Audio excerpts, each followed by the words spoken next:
আমাদের ঘরটাকে জাহান্নাম বানিয়ে লইছি। আমাদের ঘরটাকে আমরা টেলিভিশন দ্বারা এমন সিস্টেম বানিয়ে রয়েছি, সন্তান থেকে শুরু করে দাদা দাদি বাবা মা সকলে একসাথে বসিয়া ড্যান্স দেখে, নাচ দেখে, বিভিন্ন অশ্লীল ছবি দেখে, ভারতীয় চ্যানেলের মাধ্যমে স্টার জলসা দেখে, বিভিন্ন প্রকার টেলিভিশনের ছবি নাটক দেখে। এই যদি অবস্থা হয় তাহলে আমাদের ঘর জাহান্নাম ছাড়ার কিছুই নয়। এই জাহান্নাম থেকে পরিত্রাণ পেতে হলে আল্লাহ রাসূল বলছেন দুটো উপায় যদি সে আমল করতে পারে আল্লাহ তাআলা তার কলব থেকে জং ধরাইয়া দেবেন, তার কলব থেকে জং পরিষ্কার করে দিবেন। এক নম্বর হলো কাসরাতু যিকিরিল মাউত, তোমরা বেশি বেশি করে মৃত্যুকে স্মরণ করো। ওয়া তিলাওয়াতুল কুরআন, এবং বেশি বেশি করে কোরআন তেলাওয়াত করো। যে ঘরে কোরআন নাই সে ঘর মুর্দা, যে ঘরে কোরআন তেলাওয়াত হয় না সে ঘর মুর্দা, অন্ধকার।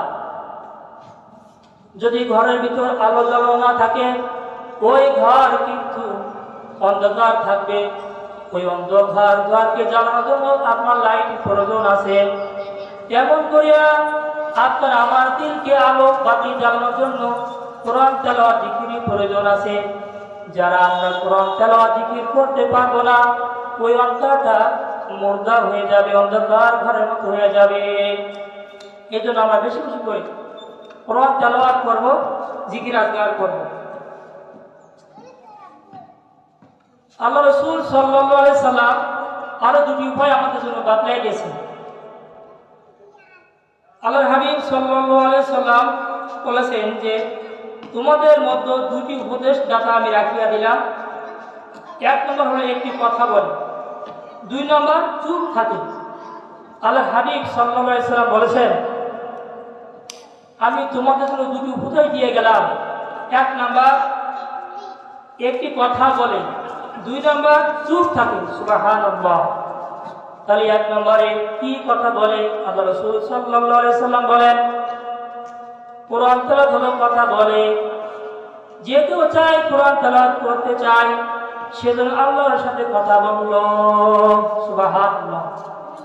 এবং চুপ থাকে যে ব্যক্তি মৃত্যুর স্মরণ করে সে দুনিয়াবি থেকে ফারেক হয়ে যায় এবং বেশি বেশি আল্লাহর স্মরণ করে এবং তার অন্তর থেকে দুনিয়া আল্লাহ তাআলা দূর করিয়া দেন।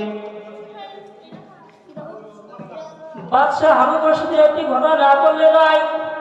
বাদশাহ হারুন সন্তান ছিল, একটি সন্তান আব্দুল্লাহ নামক। তার 17 বছর বয়স ছিল। ওই সন্তান নামাজ পড়ার পরে কবরের পাশে গিয়া বলতেন ও কবরের বাসিন্দারা, ও কবরের বাসিন্দারা, আজ তোমাদের ক্ষমতা কোথায়, তোমাদের পাওয়ার কোথায়? ওই তোমাদের কোনো ক্ষমতা দেখা যায় না, কোনো তোমাদের পাওয়ার দেখা যায় না। দুনিয়াতে চলতে তোমরা কত পাওয়ার দেখাইছো, কত ক্ষমতা তোমরা দেখাইছো, কিন্তু আজ তোমরা কবরে যাওয়ার পরে তোমাদের কোনো ক্ষমতা আর দেখা যায় না। আবার মাগরিব নামাজ পড়ার পরে কবরের পাশে গিয়া বলেন ও কবরের বাসিন্দারা, আজ তোমরা কেন চুপ, তোমরা কেন কথা বলো না? তোমার জবান দিয়ে তুমি কত বাহাদুরি করছো, তোমার জবানের কত টক্কর তুমি দিয়েছো, আজ কেন তোমার জবান দিয়ে তুমি কিছু বলো না? কই তোমাদের পাওয়ার ক্ষমতা, কই তোমাদের জবানের পাওয়ার? আজ তো তোমাদের কোনো কিছুই পাওয়া যায় না। তাই দুনিয়ার বাবা ভাইরা, দুনিয়ায় চলতে ফিরতে কয়দিনের জন্য, এই ক্ষমতা পাওয়ার কিন্তু একদিন যদি আল্লাহ তাআলা আমাদের থেকে কেড়ে নেন তাহলে কিন্তু এই ক্ষমতা আর পাওয়া থাকবে না।